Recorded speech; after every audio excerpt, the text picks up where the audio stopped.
Magandang araw mga boss, welcome to another vlog. So for today's video, delivery lang kami sa Joyride. Kasama ko ulit si Mahal. May ubo ko kaya hindi tayo pwedeng bumiyahe. Nakakaya sa pasahero na uubo-ubo tayo. Tapos kwento ko na rin sa inyo bakit mas pinili kong mag-stay muna sa Pilipinas. Hindi na muna ako babalik sa Canada. Pwede ako mag-stay dito for 3 years. Basta wag akong lalagpas ng 3 years na wala ako sa Canada. Kasi mawawala na yung PR card ko. Naiiwan doon yung 3 kong anak. So bakit mas pinili ko sa Pilipinas?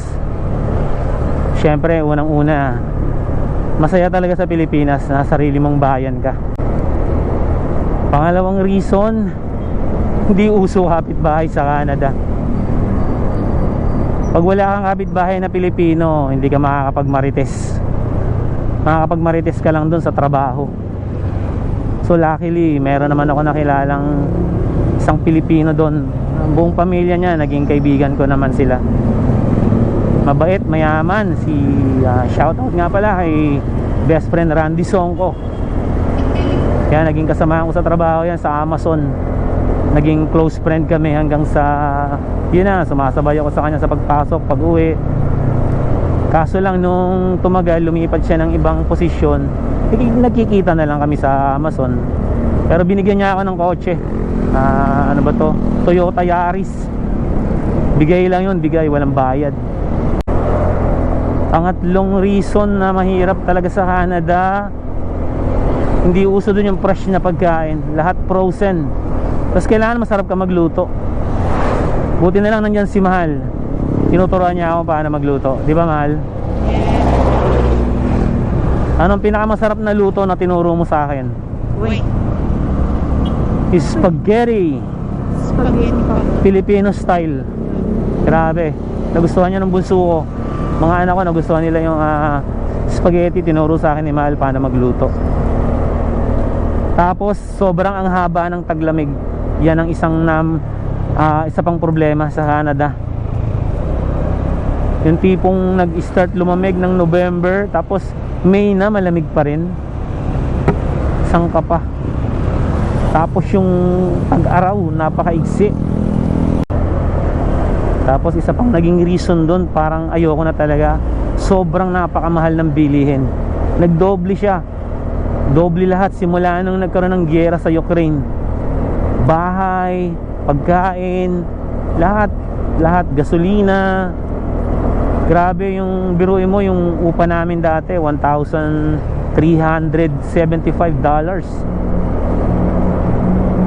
Baba lang yun Tapos pero lumang bahay na, yun lang ang advantage doon. Kumbaga lumang bahay yung tinira namin, kaya mura siya. Pero kung bagong bahay yung titirahan mo tapos 3 bedroom, wala, $2,000 yun mahigit.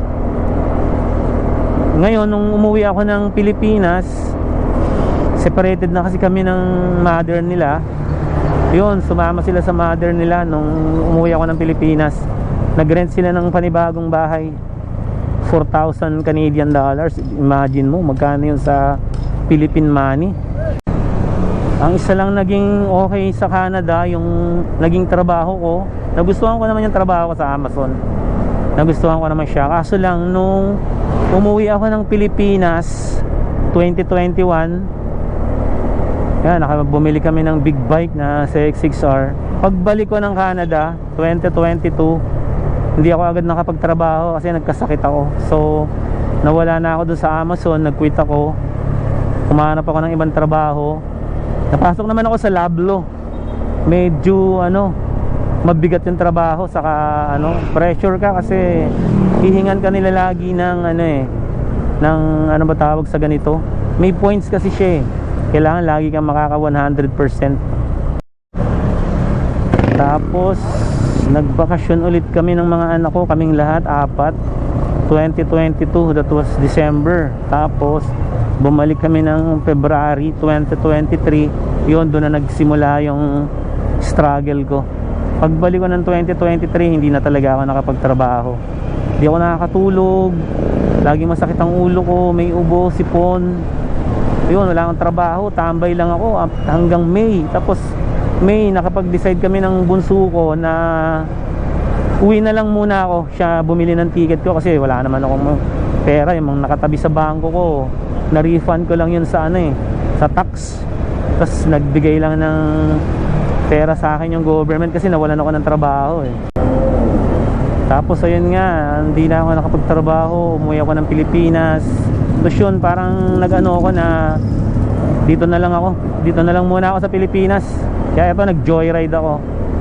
Kaso matagal pa rin akong natambay Hindi agad lumabas yung papel ng motor na Honda Click.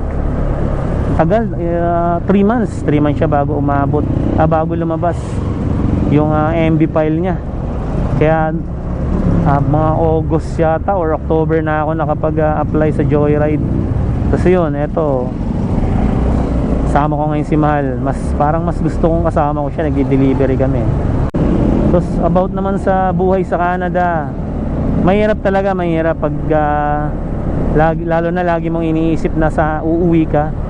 Isa yun magiging factor yun na maiinip ka, malulungkot ka kahit kasama mo yung pamilya mo. Mga anak ko kasama ko sa bahay wala lang dun yung mama nila kasi nga separated na kami. Kasi ito yung girlfriend ko, long distance relationship, talagang kailangan matibay ka kasi madalas mag-aaway kayo, magseselos. Ako di naman ako siloso. Yung girlfriend ko talaga, grabe. Anong masasabi mo, Mahal? Kaya ko sa'yo, talaga lang hindi siloso. Kailan naman ako naging siloso? Sana oo nga. Bakit ba? Hindi ako siloso kasi syempre tiwala ako sa'yo na alam kong mahal na mahal mo ako. Oo no. Ikaw walang tiwala sa akin Kaya wala akong kaibigang babae talaga halos sa Canada Mga kaibigan ko doon na babae may mga pamilya na. Bawal ako doon makipagkaibigan sa mga dalaga. Pero sinasabi sa'yo na magbawal ka magkain? Wah, talaga lang Talagang hindi mo sinabi Hoy! Wala akong sinabi sa'yo na mabawal ka magano. Bawal ka magkipagkaibigan sa mga dalaga.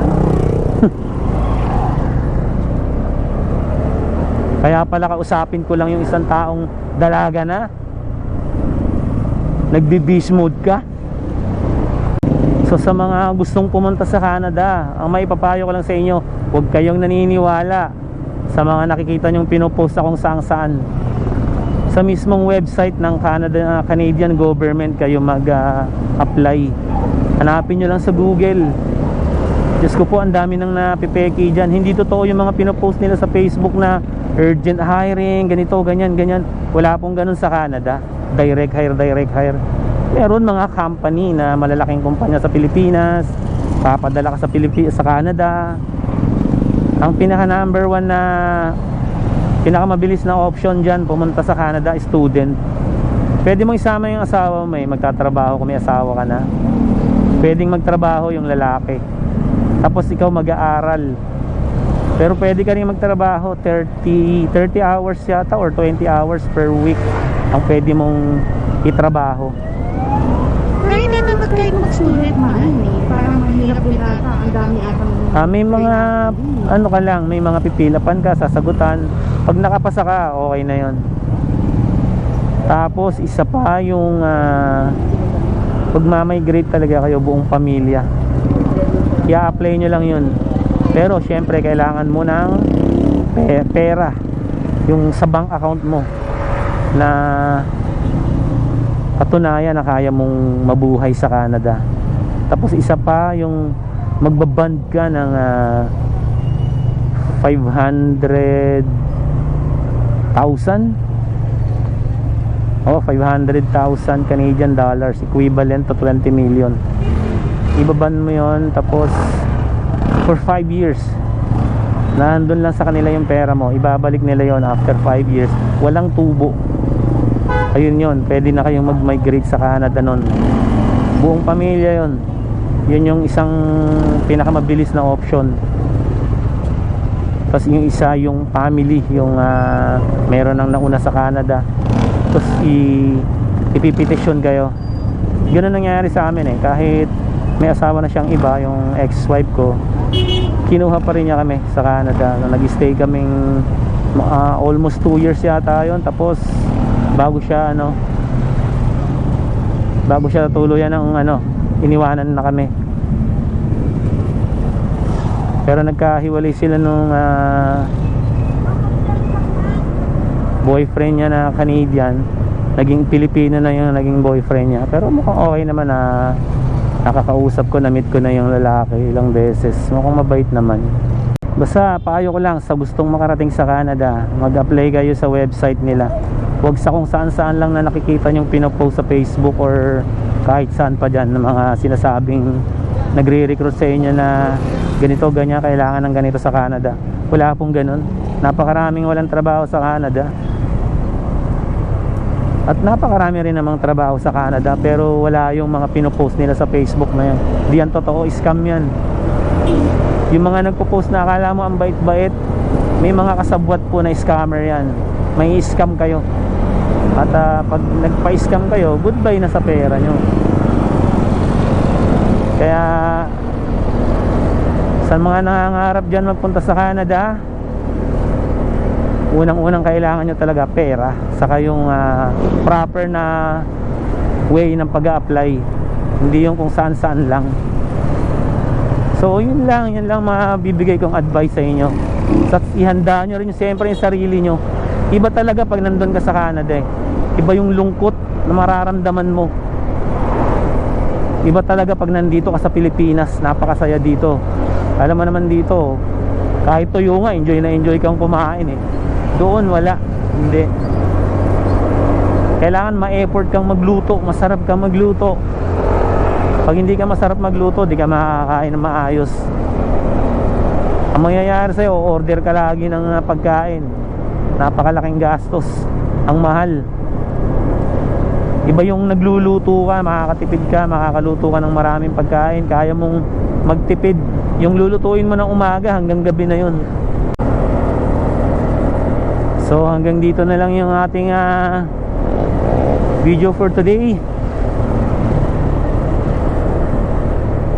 Sana patuloy niyong suportahan ang ating YouTube channel. Bagong journey ng aking buhay. Kasama si Mahal. Shoutout sa mga taga Davao, Mahal. Yes. Merry Christmas sa lahat. Happy New Year. Happy New Year, syempre. Sana maging matagumpay yung journey ng ating YouTube at ng ating Joyride. So after ng New Year, biyahe na to, tuloy-tuloy. Pasahero. Puro pasahero lang muna. Mula umaga hanggang gabi. So salamat sa walang sawang nanonood at sumusuporta sa aming YouTube channel. See you on the next one.